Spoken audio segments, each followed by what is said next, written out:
유튜브 영상에서 바닐라라는 일본 여배우는 또다시 충격적인 발언을 했습니다. 나는 전신이 마음에 들지 않아서 3억엔 약 29억 원을 들여 성형을 했어요. 처음 성형을 시작하면서 내 인생은 이미 미쳐버렸어요. 프랑스 인형처럼 되길 바래요. 예쁘게 되기 위해서라면 몇 년 더 짧게 살아도 상관없어요. 지금 성형은 점점 더 흔한 일이 되어가고 있습니다. 연예인이나 미모에 대한 요구가 높은 직업군뿐만 아니라 일반인들 중에서도 쌍꺼풀 수술, 코성형, 턱 보형물 등으로 자신이 마음에 들지 않는 얼굴을 바꾸려고 하는 사람들도 많습니다. 사람들이 자신을 더 완벽하게 만들고자 하는 것은 당연하지만 성형에 중독되는 것은 또 다른 이야기입니다. 안녕하세요. 미스터리 수사국에 오신 것을 환영합니다. 오늘은 일본의 인기 유튜버 바닐라가 바비 인형처럼 성형한 이야기를 전해드리겠습니다. 바닐라의 본명은 미즈노 노리에로 16살부터 성형을 시작하여 수많은 수술을 받았습니다. 그녀는 일찍 유명해졌고 2013년경 일본 예능 프로그램에 출연하면서 전 세계적으로 큰 인기를 얻고 그로 인해 많은 사진들이 남았습니다. 그러나 이 사진들은 전혀 같은 사람처럼 보이지 않으며 각기 다른 시기의 스타일 차이가 극명합니다. 하지만 바닐라의 목표는 한 번도 변하지 않았습니다. 그것은 바로 프랑스 인형이 되는 것이었죠. 그녀는 이렇게 말한 적이 있습니다. 제 마음속에서 베르사유 궁전에 프랑스 인형이 있는 이미지가 있어요. 저는 그것에 좀 더 가까워지고 싶어요.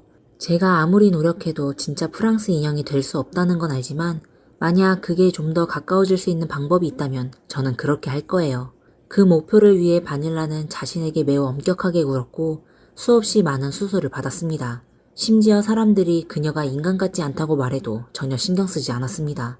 바닐라에게 있어 인간 같지 않다는 것은 오히려 더 좋은 일이며 그녀의 목표는 인간이 아니라 프랑스 인형이 되는 것이었습니다. 그녀는 이렇게 말했습니다. 일본에서 못생긴 사람은 살아남을 수 없어요.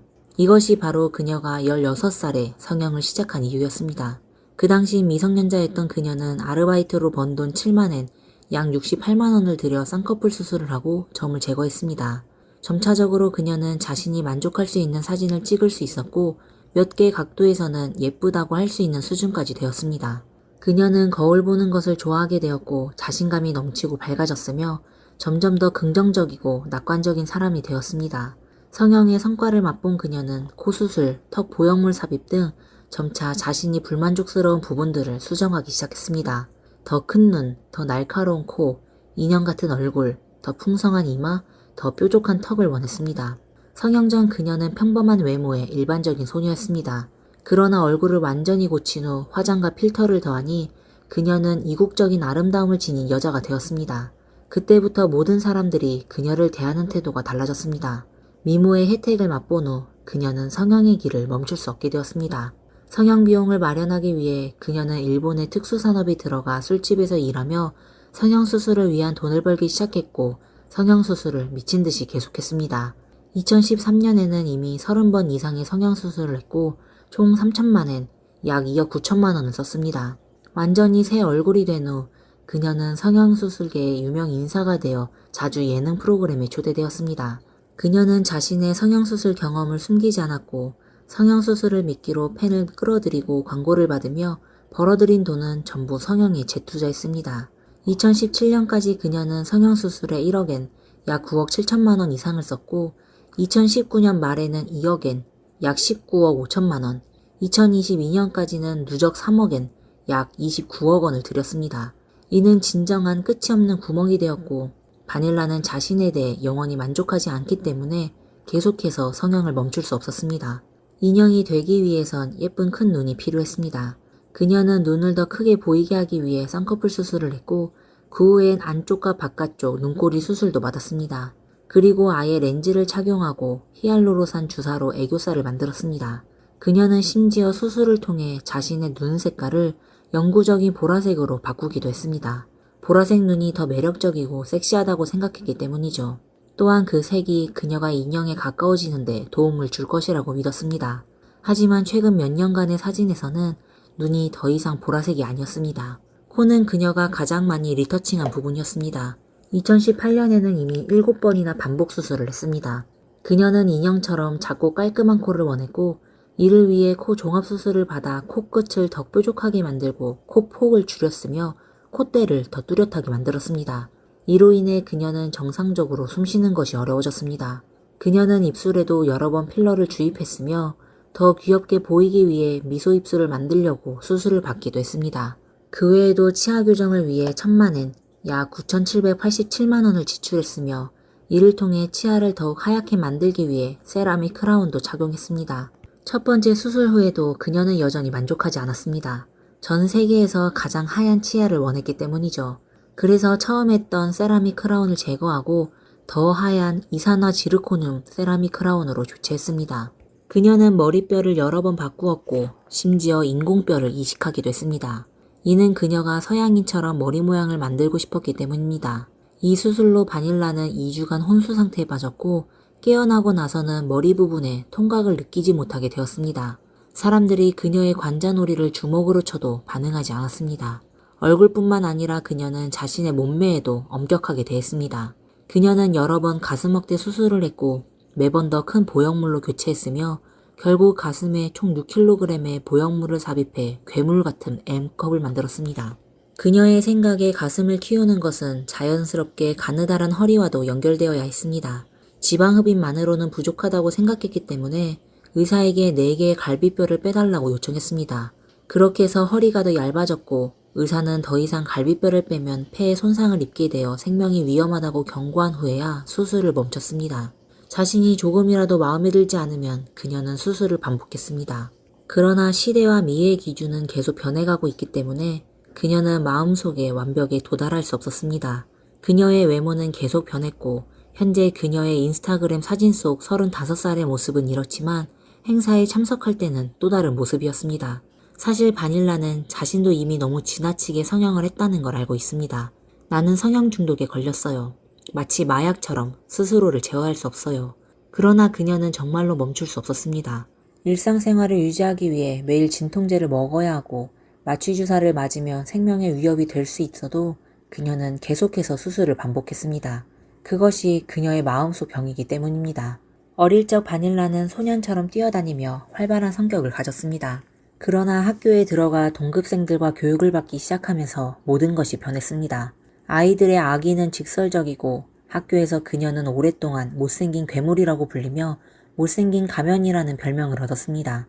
심지어 어떤 친구들은 큰 나무 탁자에 그녀의 이름을 새겨놓고 죽어라는 등의 말을 적기도 했습니다. 초등학교 4학년 때 그녀는 괴롭힘을 당해 주기적인 구토증에 시달리게 되었습니다. 정상적인 스트레스가 너무 커지면 구토를 하였고 복통, 두통, 전신 불쾌감, 쇠약감 등이 나타났으며 정상적으로 음식을 먹을 수가 없었습니다. 매일 영양주사를 맞아야 겨우 살아갈 수 있었습니다. 그러나 선생님은 이를 대수롭지 않게 말했습니다. 누군가가 괴롭히니까 그런 것 같아요. 바닐라는 부모에게 도움을 요청할 수도 없었습니다. 부모는 오히려 그녀보다 6살 어린 남동생을 더 좋아했기 때문입니다. 그녀는 이렇게 말했습니다. 어릴 때 부모님과의 관계가 좋지 않았어요. 동생은 6살이나 어려서 부모님은 그를 더 아껴주었고 저는 별로 신경 쓰지 않았어요. 바닐라는 부모에게 자신이 당한 괴롭힘을 이야기했을 때 아버지는 너 그렇게 못생겼으면 참는 수밖에 없지 않겠니? 라고 대답했습니다. 그때의 기억을 되새길 때 수많은 성형을 했음에도 불구하고 그 시절은 여전히 어두운 날들로 느껴졌습니다. 그래서 그녀는 점점 더 집착하게 되었습니다. 나는 모든 것을 싫어했어요. 사진 찍을 때 웃지도 않았죠. 외모가 전부였어요. 초등학교 때부터 저는 이미 미쳐 있었어요. 그 시절 그녀는 이게 바로 학교폭력이라는 사실조차 인식하지 못했습니다. 그녀는 그저 이렇게 생각했습니다. 예쁘게 되면, 예쁜 여자애가 되면 이런 일은 일어나지 않을 거야. 아름다움이 바로 정이야. 만약 그녀가 할머니의 장식장에 있던 프랑스 인형처럼 될 수만 있다면 모든 고통은 사라질 것이라고 믿었습니다. 주변 사람들은 모두 그녀에게 성형을 하라고 했고 심지어 가족조차 너 너무 못생겼으니 성형 말고는 다른 방법이 없어 라고 말했습니다. 그래서 그녀는 처음으로 벌어들인 돈을 성형수술에 쓰기로 결심했습니다. 자신의 외모에 대한 혐오가 화장으로도 해결되지 않는다면 성형은 확실한 하나의 방법입니다. 운이었는지 불행이었는지는 모르겠지만 성형을 시작한 후 바닐라는 정말로 예전과 전혀 다른 사람이 되었습니다. 그녀를 괴롭히던 사람들은 사라졌고 오히려 미인으로서 특별한 대우를 받기 시작했습니다. 그러면서 그녀는 점점 더 깊이 빠져들었고 이제는 멈출 수가 없게 되었습니다. 그녀는 한 프로그램에서 이렇게 고백했습니다. 일본에서는 사람들의 표면적인 위선이 많아요. 겉으로는 외모를 보지 않겠다고 말하지만 예쁜 사람과 못생긴 사람은 연간 수천만 엔의 수입 차이를 보입니다. 이런 차별적인 대우는 숫자로 보면 분명히 드러나죠. 그래서 비판을 받더라도 저는 제 방식대로 살겠다고 생각해요. 바닐라는 자신의 성형 중독이 병적이라는 것을 알고 있지만 아름다워지겠다라는 생각을 멈출 수가 없었습니다. 외부에서 보면 사실 우리는 바닐라가 결코 그녀가 원하는 완벽한 모습에 도달할 수 없다는 걸 알고 있습니다. 그 이유는 그녀의 문제가 외모에 있는 것이 아니라 어린 시절부터 겪어온 트라우마, 일본 사회의 병적인 미애 기준, 심각한 학교 폭력, 그리고 그녀에게 지원을 주지 않은 가정 환경이 모두 외모에 집중되었기 때문입니다. 바닐라는 성형을 구명줄처럼 여기며 아름다워지면 어린 시절의 고통스러운 자신을 구할 수 있을 것이라고 믿었습니다. 그러나 아무리 많은 수술을 해도 그녀는 여전히 내면의 공허함을 채우지 못했습니다. 아마 그녀가 진정으로 필요한 것은 성형외과 의사가 아니라 이 상처에서 그녀를 구해줄 정신과 의사일 것입니다. 오늘의 영상은 여기까지입니다. 바닐라의 성형수술에 대해 여러분은 어떤 생각을 가지고 계신가요? 혹은 성형에 대해 어떤 의견이 있으신가요? 댓글로 여러분의 생각을 공유해주세요. 그럼 다음 시간에 다시 찾아뵙겠습니다. 감사합니다. 여자는 본인의 노력으로 직장에서 뛰어난 성적을 거둔 엘리트 여성이었습니다. 그리고 남자는 중산층 가정에서 태어난 잘생긴 의사였습니다. 두 사람은 운명적으로 뉴욕에서 만나게 됐는데요. 하지만 결국 두 사람은 차례대로 실종되었습니다. 경찰 조사 아래 기이한 진실이 사람들께 알려지게 됐습니다. 그럼 그 당시 도대체 무슨 일이 있었을까요? 그들은 또 어떤 복잡한 관계였을까요? 안녕하세요, 여러분. 미스터리 수사국에 오신 걸 환영합니다. 2003년으로 돌아가 사건에 대해 같이 알아봅시다. 미국 최대의 도시인 뉴욕은 미국에서는 물론 세계적으로 경제와 금융, 그리고 상업과 무역, 또 문화와 매체의 중심이라고 할 수 있습니다. 사람들이 흔히 듣는 브로드웨이와 월스트리트는 모두 뉴욕에 위치하죠. 뉴욕은 미국에서 인구 밀도가 가장 높은 도시일 뿐만 아니라 이민자들의 도시이기도 합니다. 최신 데이터에 따르면 이곳에는 300만 명을 넘는 이민자들이 지내고 있고 200개 이상의 언어를 사용한다고 합니다. 이곳은 가장 다양한 인구 집단이 모여있는 도시입니다. 그리고 오늘 우리가 얘기할 이야기는 바로 여기서 일어났습니다. 마리아 필라크루즈는 성공한 직장인으로 성공한 여성 투자 은행가라고도 할 수 있습니다. 그녀는 포덤 대학교에서 MBA 학위를 취득한 후 시티은행에서 애널리스트로 일한 뒤 유명한 바클레이스 캐피털로 이직하여 수석 신용대출 애널리스트로 연봉이 20만 달러 이상, 한화로 약 2억 6천만 원을 넘게 됩니다. 아무런 배경이 없는 그녀에게는 이미 완벽한 삶을 살고 있다고 할 수 있습니다. 35세의 마리아는 키가 150cm에 불과하고 몸무게는 40kg이 조금 넘었습니다. 그녀의 키는 조금 작았어도 항상 활기찼습니다. 그녀는 얼굴뿐만 아니라 몸매 관리도 잘해서 겉보기에 25살 정도밖에 안 되는 것 같았습니다. 마리아는 본인의 생활에 아주 만족하였습니다. 필리핀에서 태어나 꿈을 이루기 위해 과감히 고향을 떠나 미국으로 건너간 그녀는 미국 이민에 성공했을 뿐만 아니라 사람들이 부러워할 만한 직업도 가지고 있습니다. 마리아에게는 일이 전부였습니다. 그녀는 한 번도 지각하지 않고 조퇴한 적도 없으며 모든 일에 최선을 다했습니다. 그러나 이렇게 성실한 그녀가 어느 날 갑자기 무단결근을 했습니다. 2003년 4월 14일, 그날은 월요일이었습니다. 그녀의 동료들은 아침 일찍 출근하여 회의를 진행하였습니다. 그러나 이상하게도 항상 가장 일찍 도착하는 마리아가 나타나지 않았던 거죠. 그리고 그녀의 핸드폰이 꺼져 있었고 아파트로 연락을 해도 전화 받는 사람이 없었습니다. 이렇게 3일 동안 기다리게 된 동료들은 결국 더 이상 기다릴 수 없어 마리아의 아파트로 찾아갔습니다. 그들이 도착했을 때 그녀의 문 앞에는 3일간의 월스트리트 저널이 쌓여 있었습니다. 분명 무언가가 이상했습니다. 마리아의 상사 한스는 마리아가 입사할 때 등록한 비상연락처에 전화를 걸었습니다. 그녀는 뉴저지에 사는 마리아의 작은 어머니였는데 작은 어머니는 아들에게 그녀의 아파트로 가게 하였습니다. 경찰의 도움으로 그들은 마리아 아파트의 문을 열었습니다. 그들은 방 안으로 들어가자마자 싸한 느낌이 들었고 부엌 싱크대에는 접시가 높이 쌓여 있었고 식탁 위에는 포도 한 송이가 놓여 있었습니다. 방 안에는 뒤집힌 흔적과 싸운 흔적이 없었고 붉은 자국도 없으며 마리아만이 사라졌습니다. 마리아의 가족은 바로 경찰에 신고했지만 뉴욕 경찰은 이러한 실종 사건에는 크게 의미를 두지 않는 것 같았습니다. 사실 아마 사건을 조사하고 싶지만 그럴 능력이 부족했습니다. 기록된 데이터에 따르면 2003년 초 4개월 동안 뉴욕 경찰서에서는 18,400건이 넘는 실종 신고 접수가 있었습니다. 만약 이전의 실종자까지 계산하면 더 무서운 숫자일 겁니다. 대부분의 실종 사건은 미스터리로 남게 됐는데요. 이것 또한 뉴욕 경찰의 무능을 증명하였습니다. 마리아의 가족은 경찰을 믿지 못하여 사람 찾는 공고를 대량 인쇄하여 뉴욕의 거리에 붙였으며 또 여러 기자를 연락하여 뉴욕의 주요 신문에 실종자 공지를 게재했습니다. 그들은 심지어 웹사이트를 만들어 정보를 수집하였죠. 하지만 몇 개월이 지났는데도 유력한 단서를 얻지 못했습니다. 단지 4월 13일 오전 11시쯤 마리아가 근처 교회로 가는 걸 누군가가 목격했다는 것과 그녀가 회사로 가 다음날 회의에 필요한 자료를 챙겼다는 것만 알게 됐습니다. 이후로 그녀는 다시 나타나지 않았습니다. 경찰은 아파트 근처의 CCTV를 통해 마리아가 사라지기 전 별 이상이 없다는 걸 확인했습니다. 그녀는 검은색 옷을 입었는데 약속이 있는지 빠른 속도로 거리에서 걷고 있었습니다. 그녀의 뒤에는 미행하는 사람이 없었습니다. 그럼 마리아는 어떻게 사라진 것일까요? 그리고 그녀는 누구를 만나러 간 것일까요? 마리아의 컴퓨터에서 이메일 내역을 조사한 결과 경찰은 마리아가 수년 동안 흑모설이라는 병에 시달렸다는 걸 발견하였습니다. 이것은 구강질환의 일종으로 환자의 혀가 검게 변하게 됩니다. 신체 건강에는 아무런 영향이 없지만 보기에는 좋지 않았죠. 마리아는 다양한 치료법을 시도해봤지만 아무 효과가 없어 최근에는 레이저 치료를 받고 있었습니다. 마리아가 사라지기 이틀 전 그녀는 갑자기 의사와의 예약을 취소했는데 공교롭게도 그녀가 실종된 날에 그녀의 신용카드 이용 내역에 따르면 그녀가 그 의사의 병원 근처에 나타난 것으로 확인되었습니다. 마리아와 의사가 주고받은 이메일에 따르면 의사가 신용카드 결제 말고 미화로 400달러, 한화로 약 52만 원을 현금으로 결제해달라고 한 적이 있습니다.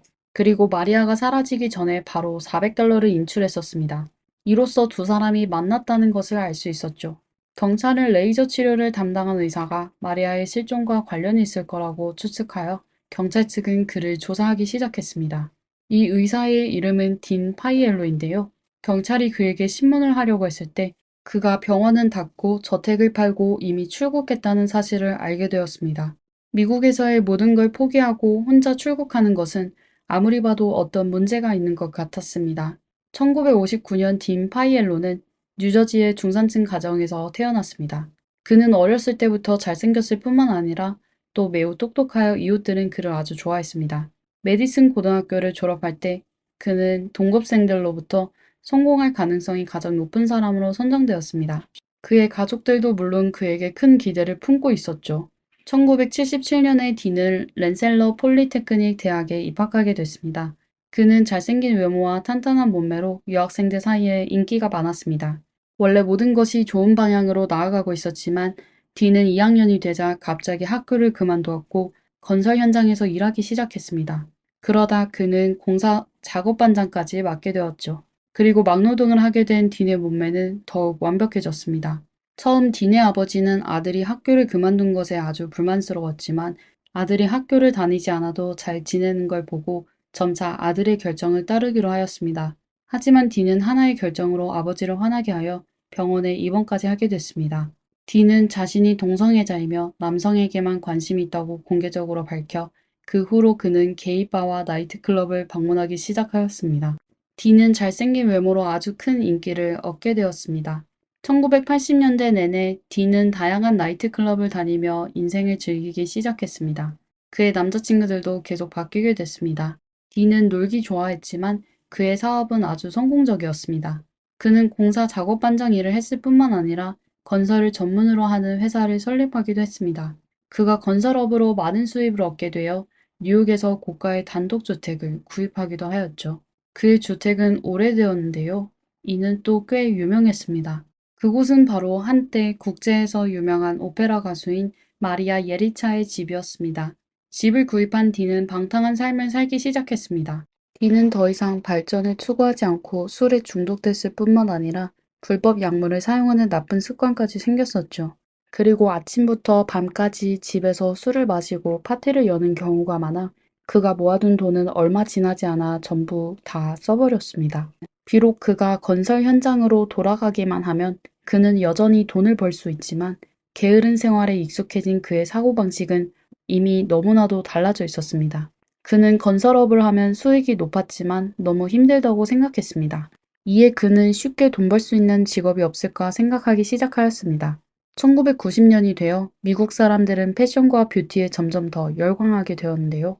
부자들은 멋져 보이기 위해 돈 쓰는 것을 서슴지 않아 했습니다. 그 결과 일부 헬스 스파 센터도 이로 인해 급속히 성장을 이루었습니다.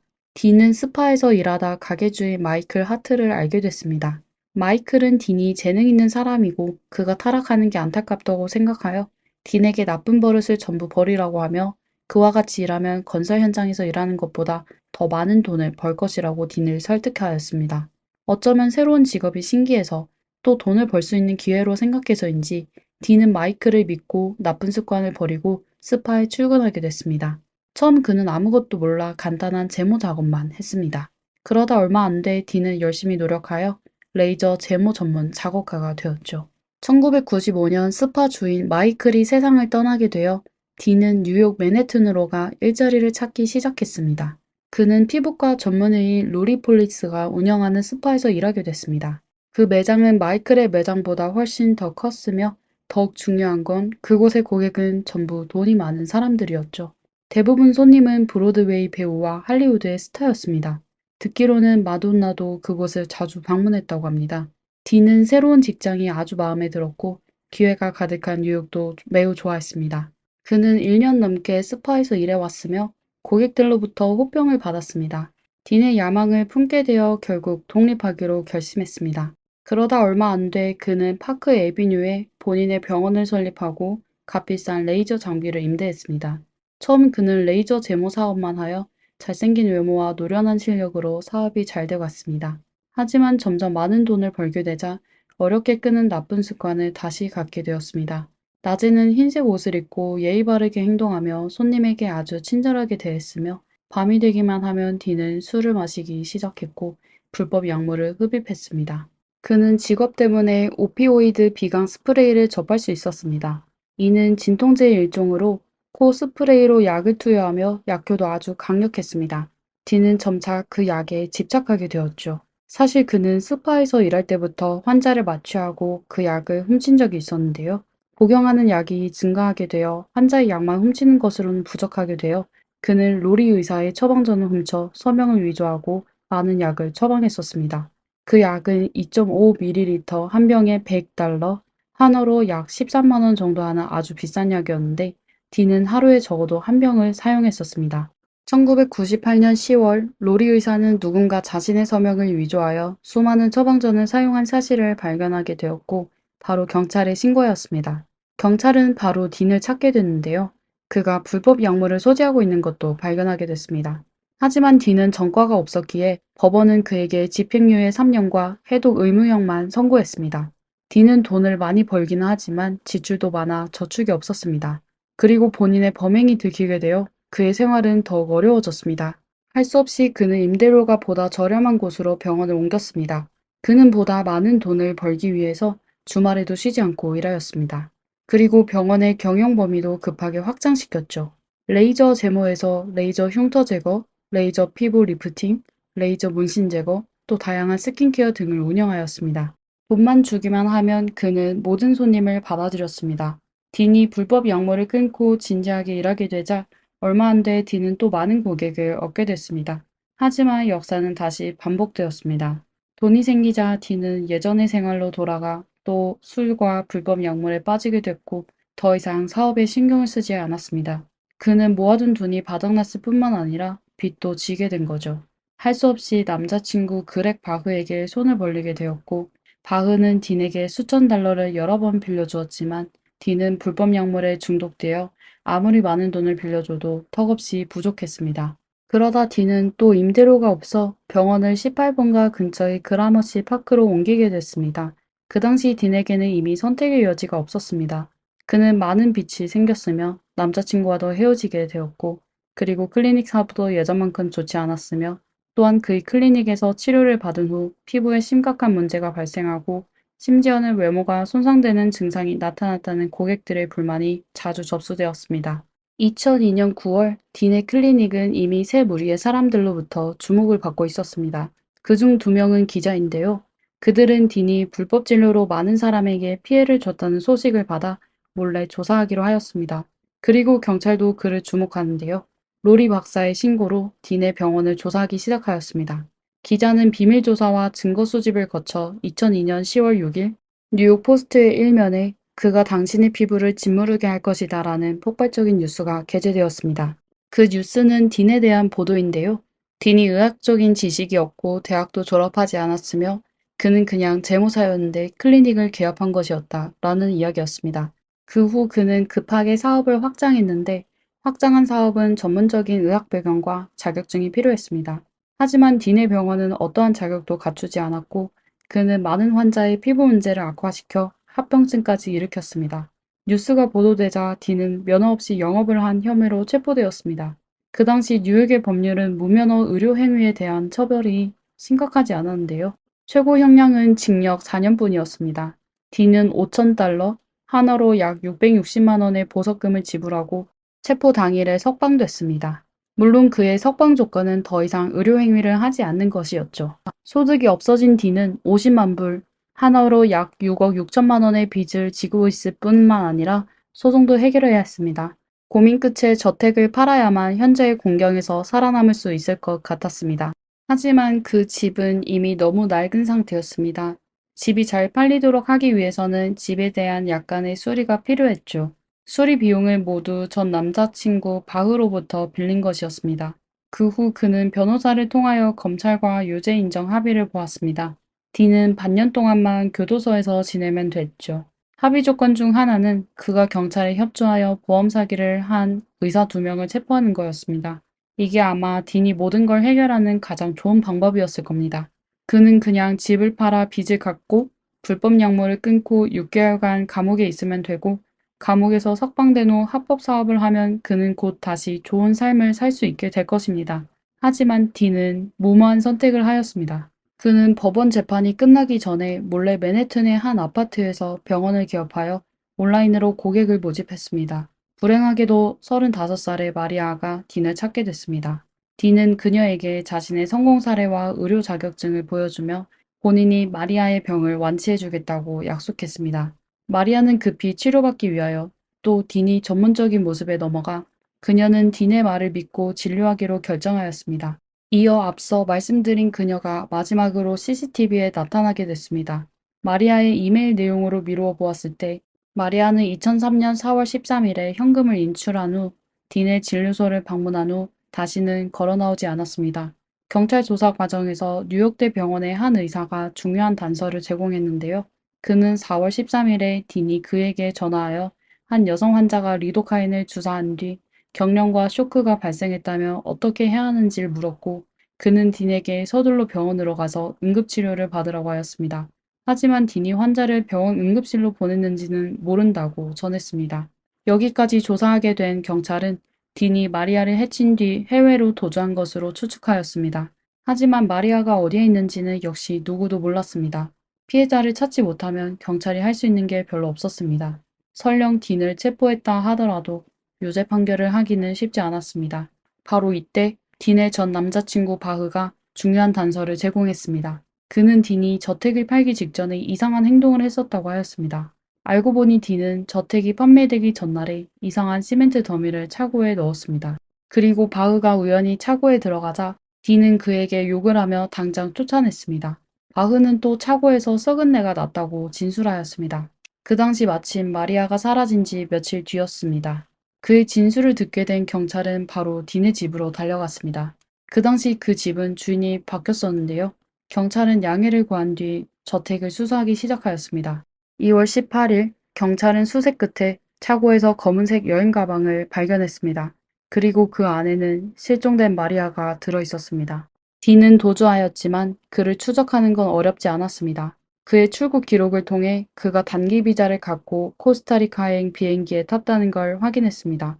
경찰은 그와 친구들의 이메일을 통해 그의 IP 주소를 확보하였고 그가 코스타리카의 수도인 산호세에 있다는 걸 알게 됐습니다. 심지어 경찰보다 더 빨리 딘을 찾아낸 기자도 있었습니다. 딘은 게이바를 자주 다녀 사진 한 장으로 그를 바로 찾을 수 있었습니다. 경찰은 딘의 사진을 신문에 게재하여 얼마 지나지 않아 어떤 리조트 주인은 제보를 전했습니다. 그는 신문에 나온 그 사람이 바로 저희 리조트에 있으니 빨리 서둘러서 오세요 라고 하였습니다. 2004년 2월 26일 코스타리카 경찰은 리조트로 출동하였습니다. 그 당시 딘은 호텔 수영장에서 여유롭게 음료를 마시고 있었고 그는 갑자기 나타난 경찰을 보고 전혀 당황하지 않으며 저항하지도 않고 아주 침착하게 경찰을 따라갔습니다. 딘은 자신이 저지른 범죄가 미국으로 돌아가면 특급 상해죄 혐의로 유죄 판결을 받아 종신형을 선고받게 되거나 일반 상해죄로 유죄 판결을 받아 25년 동안 감옥에서 지내야 된다는 걸 잘 알고 있었습니다. 이에 그는 미국으로 돌아가는 걸 거부하였습니다. 딘은 이민 변호사를 고용하여 법률의 허점을 찾아냈습니다. 그것은 바로 코스타리카와 미국 간의 범죄인 인도 협정에 코스타리카 국민의 범인의 인도가 금지되어 있다는 것입니다. 딘은 자신이 코스타리카 국민이 되면 모든 문제가 완벽하게 해결될 것이라고 생각하였습니다. 이민을 하기에는 시간이 부족하여 그는 이전에 집주인 부부를 찾아 자신을 양자로 입양해달라고 부탁하였습니다. 이에 그의 국적 문제도 해결할 수 있을 거라고 생각했습니다. 그의 방법은 법에 합당하였지만 판사는 딘이 찾은 집주인 부부가 그보다 어려 그의 입양 합의를 거부했습니다. 아들이 부모보다 나이가 많다는 건 터무니없는 말이죠.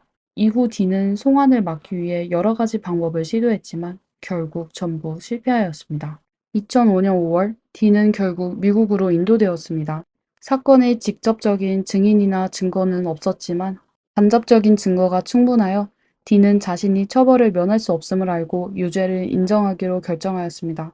그는 검찰과의 자백 협상을 통해 1급 폭행죄와 무면허 의료행위 죄를 인정하고 20년의 유기징역형을 선택했습니다. 물론 딘은 자신의 범행 과정을 진술해야 했습니다. 딘은 자신이 의사라고 마리아를 속여 그녀의 병을 완치해 줄 수 있다고 하였습니다. 2003년 4월 13일 그는 마리아를 자신이 몰래 운영하고 있는 병원으로 불러 치료를 시작했습니다. 마리아가 수술대에 누운 후 딘은 마취제 리도카인을 그녀의 혀에 주사하기 시작했습니다. 첫 번째 주사에 효과가 없어 딘이 연속하여 여러 번의 주사를 했는데 마리아가 갑자기 경련을 일으켰죠. 만약 전문의였다면 환자가 그 약에 알레르기 반응이 있다는 걸 파악하였을 것이고 알레르기 약을 주사하고 또 제때 응급실로 보내 구조하기만 하면 큰 문제가 없을 것입니다만 딘은 전문의가 아니었기 때문에 마리아가 경련을 일으켜 쇼크에 빠진 것을 보고 매우 당황하였고 긴장했습니다. 그는 무엇을 해야 할지 몰라 의사 친구 데이비드에게 전화를 걸어 해결책을 요청할 수밖에 없었습니다. 데이비드는 그에게 서둘러 구급차를 불러 병원에 구조 요청을 해야 한다고 말했습니다. 하지만 딘은 몰래 병원을 운영하는 것이 경찰에 발각될까봐 결국 마리아를 구조하지 않았습니다. 그는 마리아의 경련이 끝날 때까지 기다렸다가 마리아의 심박이 멈추었을 때 그는 검은색 여행 가방을 찾았습니다. 마리아는 몸집이 작았기 때문에 그녀를 여행 가방에 넣을 수 있었습니다. 그 후 딘은 아무 일도 없다는 듯이 여행 가방을 승용차의 트렁크에 싣고 집으로 돌아갔습니다. 이틀 후 그는 마리아를 저택의 차고에 묻어버렸습니다. 여기서 언급해야 할 것은 마리아가 알레르기 반응을 겪은 후 여행 가방에 넣어졌을 때 그녀는 살아 있었을 가능성이 높았습니다. 2003년 9월 딘은 집을 팔고 미국을 떠났습니다. 그는 45만 달러, 한화로 약 6억 원의 집을 팔았습니다. 딘이 바흐에게 9만 5천 달러, 한화로 약 1억 2천만 원의 돈을 빌렸지만 한화로 약 1318만 원만 갚았습니다. 그 외의 빚도 딘은 일부만 갚았습니다. 그는 코스타리카에 도착한 후에도 숨어서 살지 않았으며 집을 판 돈으로 고급 리조트에서 호화로운 생활을 이어갔고 체포되기 전까지도 술집과 유흥주점을 자주 드나들었었죠. 딘은 징역 20년을 선고받았지만 사실 아티카 교도소에서 17년만을 복역하였습니다. 그는 행상이 양호하여 조기 석방되었습니다. 그는 교도소에 있을 때 대부분의 시간을 글을 쓰는데 보냈고 출소 후 그는 식료품점에서 수리공으로 일을 했습니다. 2022년 딘은 ABC 프로그램의 인터뷰에 응했는데요. 그는 자신이 의사가 아니며 면허 없이 의료 행위를 했었다고 인정했습니다. 그리고 마리아에게 치료하기 전날 밤 그는 술을 많이 마시고 불법 약물을 다량 투여하여 그 다음날 컨디션이 안 좋았었다고 말했습니다. 알고 있어요. 마지막 진료 때 제가 술에 취한 상태였던 거요. 그녀는 매우 불편해했어요. 치료 과정은 길었어요. 저는 너무 많은 마취제를 사용했어요. 인터뷰 도중 딘은 처음으로 마리아의 가족에게도 공개적으로 용서를 구하였습니다. 저는 매일 마리아와 그녀의 가족이 생각나요. 그리고 제가 왜 겁쟁이처럼 행동했었는지요. 그녀는 정말 관대했어요. 저는 그녀로부터 많은 것을 배웠어요. 저는 그녀가 저를 탈바꿈하도록 하고 있고, 제가 좋은 사람이 되도록 돕고 있다고 생각해요. 제가 저지른 악행을 영원히 되돌릴 수 없다는 걸 알고 있어요. 지금 제가 할 수 있는 건 다른 사람들이 저와 같은 실수를 하지 않도록 돕는 것 뿐입니다. 디는 법적 처벌을 받고 공개 사과를 했지만, 마리아의 가족이 딸을 잃은 고통이 결코 사라지지는 않을 것입니다. 한 가지 언급해야 할 점은 딘이 마리아가 사고를 당하기 전 7년 전부터 병원을 운영해 왔습니다. 그리고 그 7년 동안 많은 사람들이 불만 사항을 호소했지만 그는 처벌을 받지는 않았습니다. 기껏 해봤자 위치를 바꾸는 것이었고 계속해서 병원을 운영했었죠.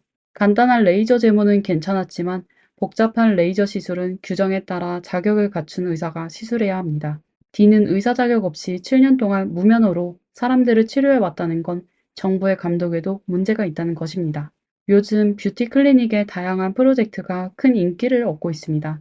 모두가 아름다움을 좋아하지만 이에 반드시 신중함도 기울여야 할 것입니다. 오늘의 영상은 여기까지입니다. 재미있게 보셨다면 좋아요와 구독 부탁드리겠습니다. 이상 미스터리 수사국이었습니다. 감사합니다. 다음 영상에서 뵙겠습니다.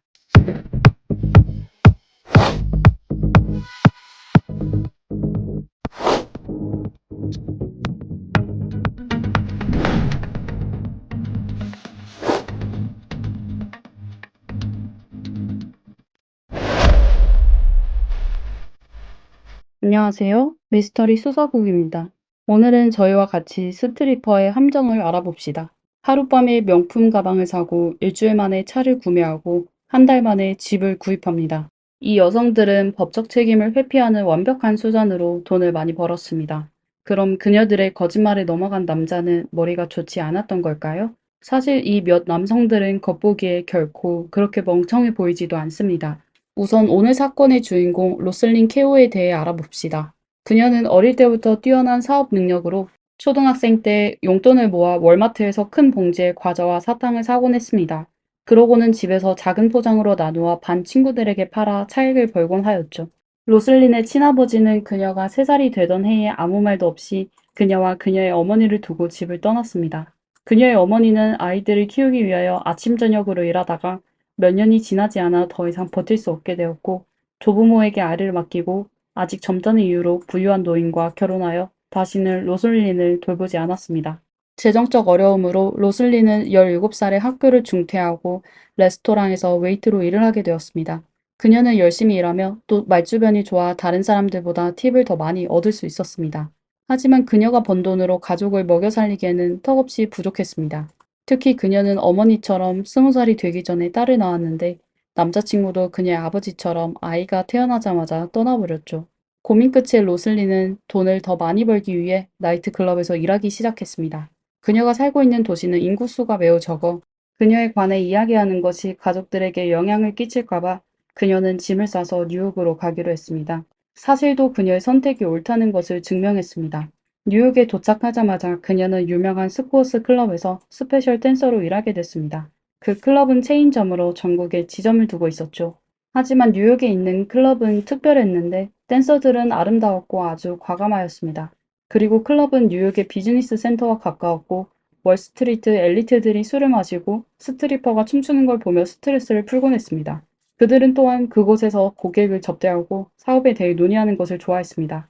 스트리퍼들이 큰 돈을 벌 수 있는 비결은 누가 부자인지 정확히 파악한 뒤 적절한 시기를 찾아 돈을 한 번에 크게 버는 것이었습니다.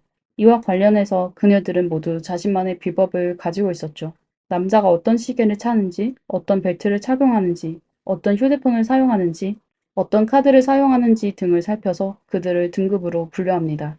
그녀들은 남자들의 등급에 따라 다양한 유혹수단을 사용하죠. 상대방이 부자라는 사실을 확인하게 되면 바로 다양한 스킬을 동원해서 그 남자가 술을 사고 팁을 주도록 유도합니다. 또 시기를 잘 파악하여 손님을 바이 룸으로 데려가죠. 정보에 따르면 그곳은 야릇한 분위기가 가득하고 프라이빗한 룸이었습니다. 룸의 시간당 요금은 $1,000로 하나로 약 135만 원부터 시작하여 상한선은 없었습니다. 가장 저렴한 술은 한 병에 $500, 하나로 약 67만 원이 되는 샴페인이었고 소비도 무제한이었습니다.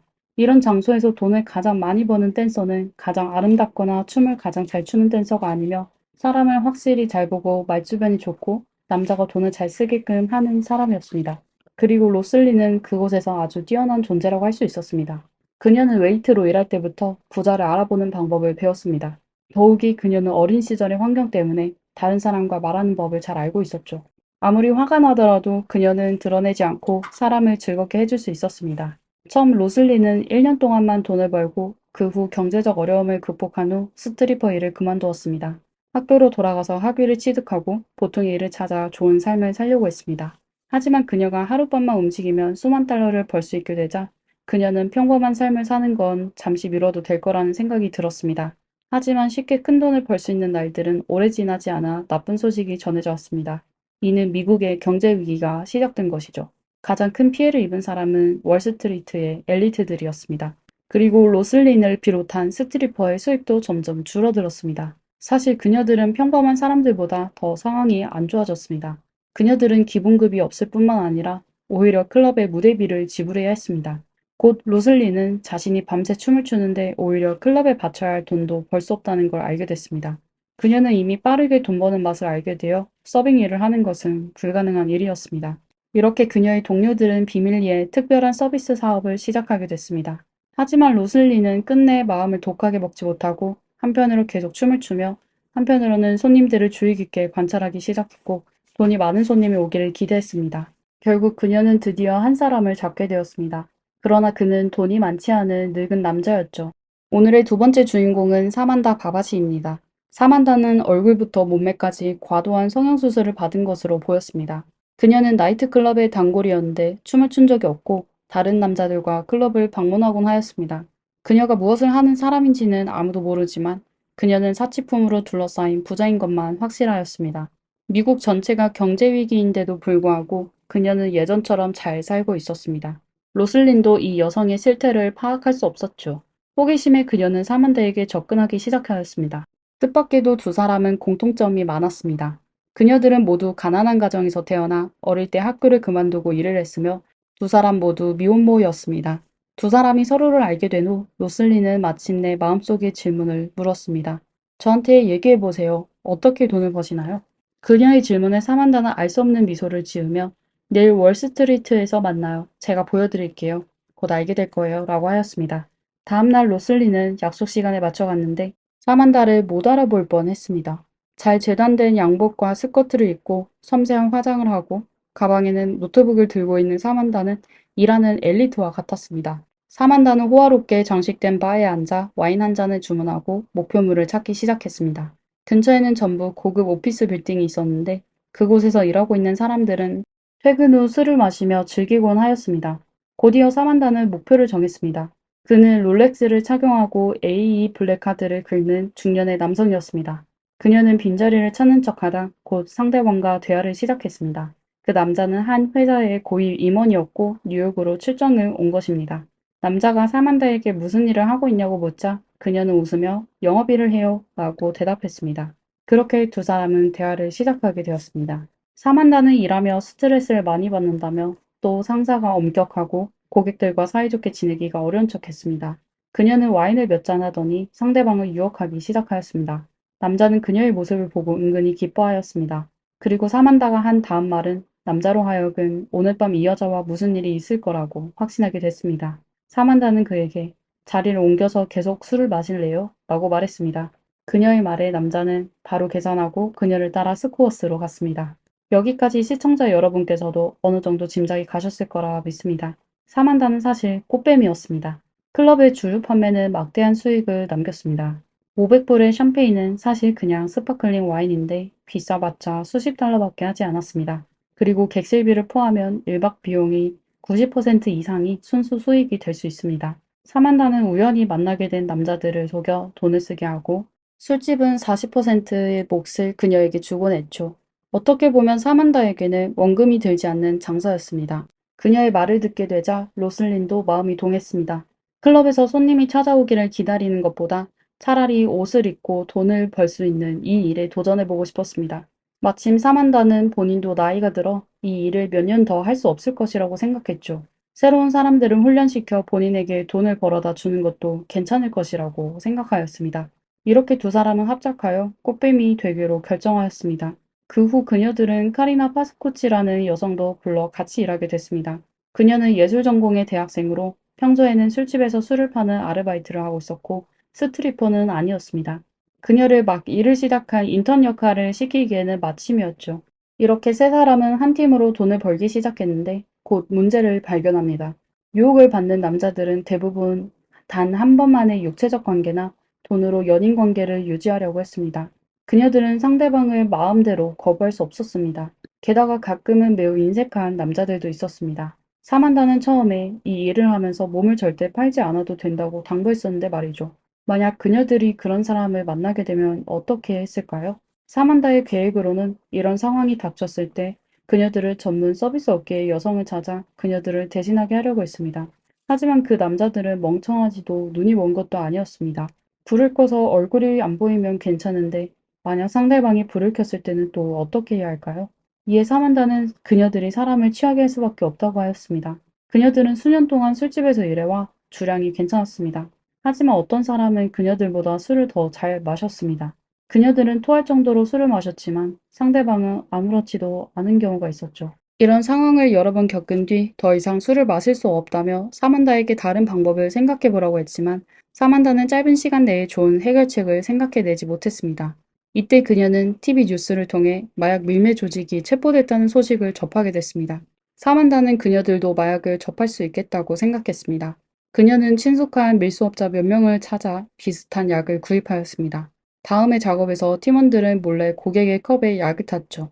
결과적으로 효과는 매우 좋았고 상대방의 주량이 아무리 좋더라도 술을 두 잔만 마셔도 약에 취해 쓰러졌습니다. 그녀들은 몇 번의 투약에 곧 그 약물이 놀라운 부작용을 가지고 있다는 걸 발견하게 됐습니다. 소량만 투여해도 그 남자들은 꼭두각시처럼 행동하고 시키는 대로 했는데 다음날 깨어났을 때는 아무것도 기억하지 못하는 것이죠. 이렇게 그녀들은 목표의 남성이 약을 먹은 후 그의 신용카드의 사용 한도가 초과될 때까지 긁었습니다. 약물로 인해 그 남자들은 전혀 저항을 할 수 없었습니다. 이런 갑작스러운 큰 소비는 신용카드 회사가 의심해서 카드 소유자에게 전화를 걸어 확인 요청을 하는 경우가 많습니다. 이때 그녀들은 남자의 비서인 척하며 전화를 받아 손님을 접대하고 있으니 걱정하지 않아도 된다고 하였습니다. 그렇다면 남자들이 술에서 깬 후 그 엄청난 소비 내역을 보게 된다면 무슨 일이 일어날까요? 그들은 거의 100% 자신이 운이 나빴다고 생각하고 몰래 카드값을 납부할 것입니다. 이건 그들 대부분이 이미 결혼을 했고 또는 기업이나 정계에서도 높은 지위를 갖고 있기 때문에 그런 클럽에서 돈을 쓰는 게 사실 불명예스러운 일이었습니다. 만약 신용카드 회사에서 추적을 하게 되면 그들의 체면을 깎을 수 있어 오히려 비용을 지불하는 게 더 깨끗했습니다. 남자들이 경찰에 신고하지 않을 것을 알게 된 몇몇 여성은 더욱 방탕해졌습니다. 그녀들은 한 장 또 한 장의 신용카드를 긁기 시작했고 사만다의 조직은 점점 더 커져갔습니다. 그녀는 다양한 연령대와 다양한 스타일의 여자들을 모집하고 본인의 판매 회사를 설립하기도 했습니다. 자신을 사장직에 올리고 로슬린을 부사장으로 만들었습니다. 하지만 그녀들은 진정한 사랑을 찾고자 하는 남자에게 결국 패배할 것이라고는 꿈에도 생각지 못했습니다. 도대체 무슨 일이 발생한 것일까요? 그는 요난이라는 뉴욕의 심장 전문의였습니다. 사만다는 대학생인 카리나에게 졸업을 앞둔 간호사로 가장하여 의사에게 애정이 느껴지는 문자를 보내라고 하였습니다. 싱글인 닥터 요나는 바로 그녀의 매력에 빠지게 되었습니다. 얼마 후 그는 카리나에게 저녁 식사를 요청하였는데 와인을 몇 잔 마시자마자 기절하듯 쓰러졌습니다.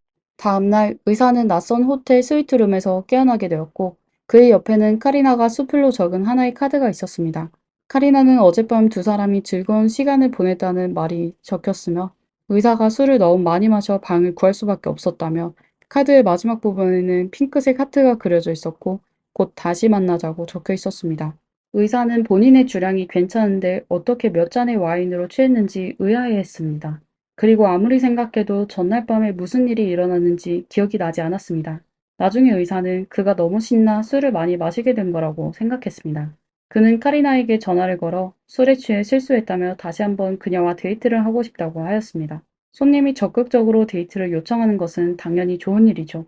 그래서 카리나는 다시 예쁘게 차려입고 약속 장소로 갔습니다. 이번에도 지난번과 다를 바 없었습니다. 와인 몇 잔을 마시고 청구서에 사인한 것만 기억나고 호텔에서 깨어나 자신이 무슨 일을 했는지는 전혀 몰랐습니다. 하지만 그의 의사신분도 그냥 있는 것은 아니었습니다.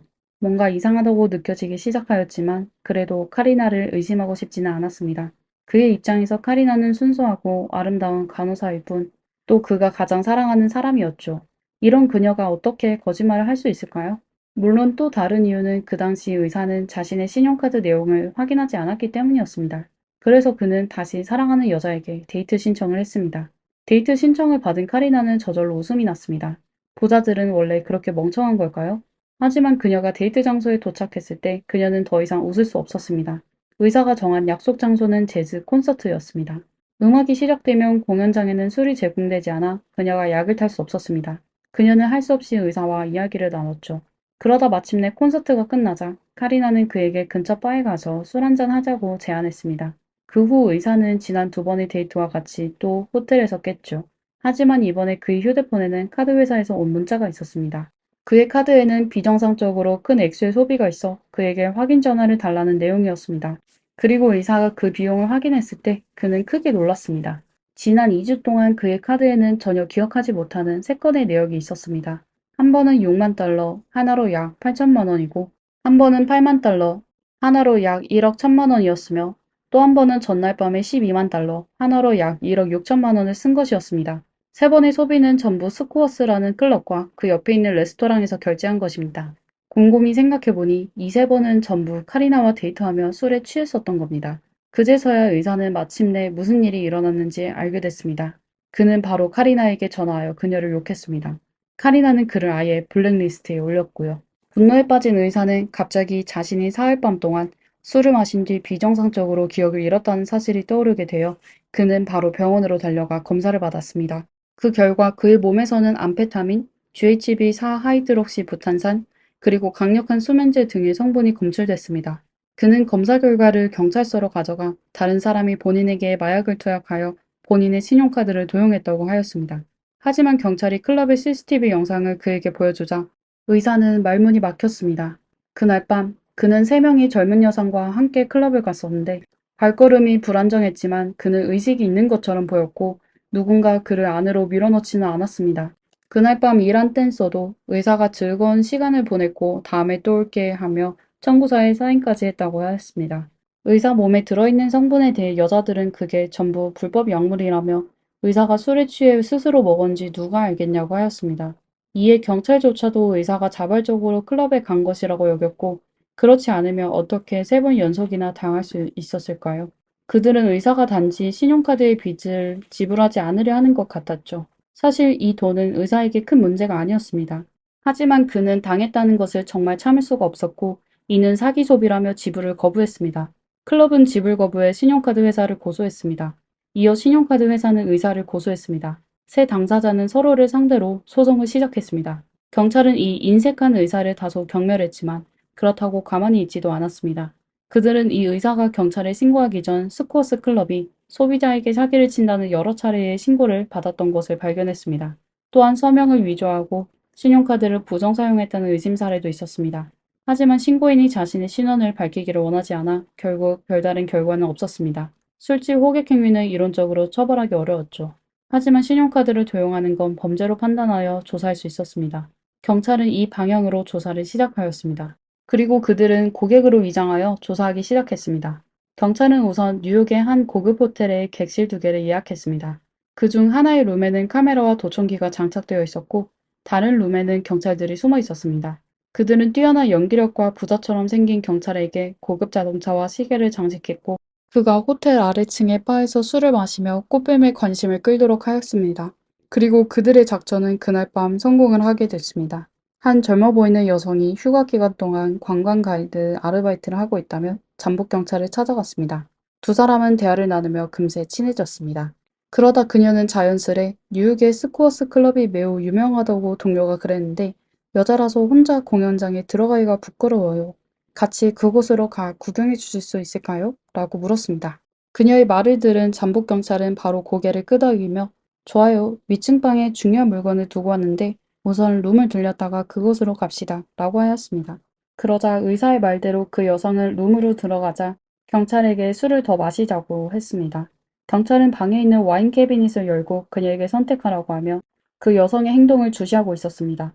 그러자 그는 여자가 손바닥에 숨겨둔 흰 가루를 몰래 와인에 붓는 걸 목격했습니다. 그녀는 아무 일 없는 척하며 경찰에게 다가가 웃으며 마시라고 권유했습니다. 경찰은 술을 마시는 척하며 소매에 꿰맨 스펀지에 몰래 와인을 부었습니다. 하지만 다음으로 경찰관은 한 가지 문제에 직면하게 되었습니다. 이 술을 마신 후 도대체 어떤 효과가 날까요? 경찰은 이게 마약과 같은 성분이 있다는 건 잘 알고 있지만 어떤 반응이 있는지는 몰랐습니다. 그는 할 수 없이 몇 분 후 침대에 쓰러져 자는 척했습니다. 경찰의 예상은 본인이 잠들게 되면 그녀들은 신용카드를 찾아 돈을 마구 쓰는 것이었습니다. 하지만 여성은 화장실에서 나온 후 경찰이 침대에 누워 자고 있는 것을 보고 매우 당황했습니다. 그녀는 경찰을 부축하며 그를 깨우려고 했습니다. 경찰도 상대방이 왜 본인을 깨우려는지 이해하지 못했죠. 하지만 여기까지 온 이상 경찰은 잠든 척하며 상대방의 다음 행동을 기다릴 수밖에 없었습니다. 여성은 경찰을 깨우지 못했고 바로 휴대폰을 꺼내 우두머리인 사만다에게 도움을 요청했습니다. 몇 분 지나지 않아 4명의 여성이 달려들어왔는데 그 중에는 의사를 3번이나 속인 카리나도 있었습니다. 그리고 이번에 행동을 진행한 여성은 분명히 젊고 경험도 없어 보였습니다. 그녀는 초조해하며 어떻게 된 건지 모르겠다며 복용량에 맞춰 투약했는데 이 남자가 한 잔의 술에 이렇게 됐다고 하였습니다. 카리나는 경찰의 심장박동과 호흡을 확인했지만 아무런 이상도 발견하지 못했습니다. 그녀도 의아해하며 이런 적이 처음이라고 하였습니다. 그녀의 말을 들은 경찰은 그제서야 약은 그를 잠들게 하려는 게 아니라는 걸 깨닫게 됐습니다. 하지만 이제 와서 4명의 여자 앞에서 벌떡 일어나 아무 일도 없는 척 할 수가 없었죠. 그는 계속 잠든 연기를 계속할 수밖에 없었습니다. 카리나는 바로 리더인 로슬린에게 전화를 걸었는데 로슬린은 어떻게 하든 그를 깨워서 클럽으로 보내라며 본인 없이는 카드를 쓸 수 없다고 하였습니다. 이에 그녀들은 찬물을 뿌리고 뺨을 때리며 얼음을 붓고 또 머리카락과 가슴의 털을 뽑고 팔을 깨무는 등의 다양한 방법을 사용했습니다. 그녀들의 당황한 행동에 모니터 앞에서 보고 있는 경찰들도 더 이상 참지 못해 그를 구출하려고 했습니다. 하지만 그들이 조치를 취하려던 순간 카메라 속 경찰은 몰래 발을 흔들고 있는 것을 발견하게 됐습니다. 이건 그가 아직 버틸 수 있으니 그녀들이 눈치채지 못하게 하라는 것입니다. 그의 동료들은 웃음을 참으며 그녀들이 계속하여 그를 고문하고 있는 걸 지켜보기만 하였습니다. 거의 30분 이후 그녀들은 최선을 다했지만 경찰은 여전히 깨어나지 않았습니다. 결국 그녀들은 이 남자가 어떤 질병으로 깨어나지 못했다며 결론을 지어 포기할 수밖에 없었습니다. 사만다는 결국 전화상으로 우리는 돈을 원하는 거지 누구를 해치려는 게 아니다라고 전했습니다. 그래서 그녀들은 그 남자를 위해 구급차를 불렀습니다. 의사가 도착한 후 그녀들은 현장을 떠났습니다. 잠복경찰은 그제서야 고통에서 벗어날 수 있었죠. 그들의 잠복 작전은 결국 코미디로 끝났습니다. 하지만 경찰은 중요한 증거를 많이 획득했죠. 그 여성들은 피해자에게 약물을 투여하여 그들의 의식이 흐릴 때 신용카드를 사용하여 큰 액수의 청구서에 서명한 겁니다. 가장 중요한 건 손님이 직접 클럽에 갔을 때만 카드를 긁는다는 겁니다. 이건 아주 영리한 행동인데요. 카드를 자신의 손으로 긁지 않는 한 절도범죄와 연관시키기가 어렵기 때문이었습니다. 이것만으로는 경찰이 그 우스꽝스러운 잠복 수사로 누구를 체포할 수는 없었습니다. 그들은 다른 방법을 찾을 수밖에 없었습니다. 새로운 방법은 사실 오래된 방식이지만 적들의 내분을 일으키는 것이죠. 이번 작전에 참여한 사람은 젊은 여경이었습니다. 그녀는 일한다는 명목으로 목표 조직에 들어갔습니다. 여경은 조사를 통해 그녀들이 실제로 관계가 좋은 사람과 보기에 좋은 관계를 유지하는 사람이 있다는 걸 알게 됐습니다. 배급된 돈이 적어 갈등을 겪은 사람도 있었습니다. 이렇게 잠복경찰의 선동으로 정말로 누군가가 조직의 범행 과정을 자백하게 됐습니다. 투약했다는 사실을 증명할 수 있다면 곧바로 상해죄 판정이 될 수 있었죠. 투약한 사람은 무조건 감옥에 가야 했습니다. 이에 경찰은 바로 단호하게 몇몇의 주범을 체포하여 사기 조직을 해체시켰습니다. 사람은 잡혔지만 사건의 또 다른 어려운 점은 바로 피해자가 협조를 전혀 하지 않으려고 하는 점이었습니다. 의사 외에 조사에 협조하겠다는 사람은 단 3명뿐이었고 그들은 모두 얼굴을 노출시키지 말라고 요청했습니다. 나머지 사람들은 경찰이 전화하여 사건에 대해 알아보려고 했지만 전부 전화를 끊었습니다. 피해자도 자신이 돈을 잃었다는 사실을 인정하지 않는데 사건은 어떻게 처리할 수 있을까요? 그래서 이 여성들의 변호사들은 이 기회를 이용해 법정 심리 대신 자백 협상을 체결하자는 조건을 내걸었습니다. 이렇게 하면 양측 모두가 목표를 달성할 수 있었죠.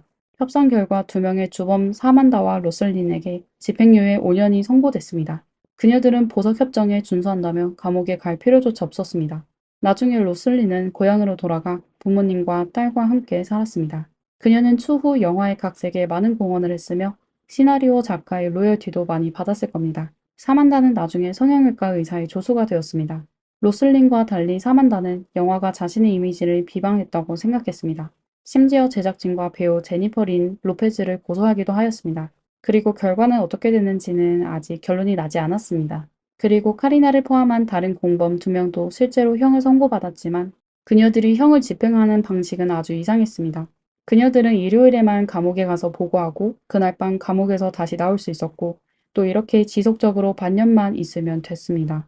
그리고 이번 사건의 또 다른 주인공인 자신이 좋아하는 사람에게 3번이나 속게 된 의사는 여성들이 죄를 자백한 뒤 신용카드사와 스코어즈 클럽과 합의에 도달했습니다.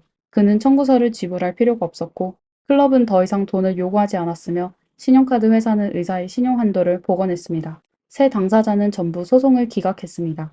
신기한 건 스코어즈 클럽은 이번 사건에 대해 어떠한 법적 처벌도 받지 않았으며 심지어 휴업 정리 필요도 없이 지금까지 꾸준히 운영해 오고 있습니다. 오늘의 영상은 여기까지입니다. 이 사건에 대해 어떻게 생각하시나요? 아래의 댓글에 남겨주세요. 영상을 재미있게 보셨다면 좋아요와 구독 부탁드리겠습니다. 감사합니다. 미스터리 수사국입니다. 다음 영상에서 뵙겠습니다.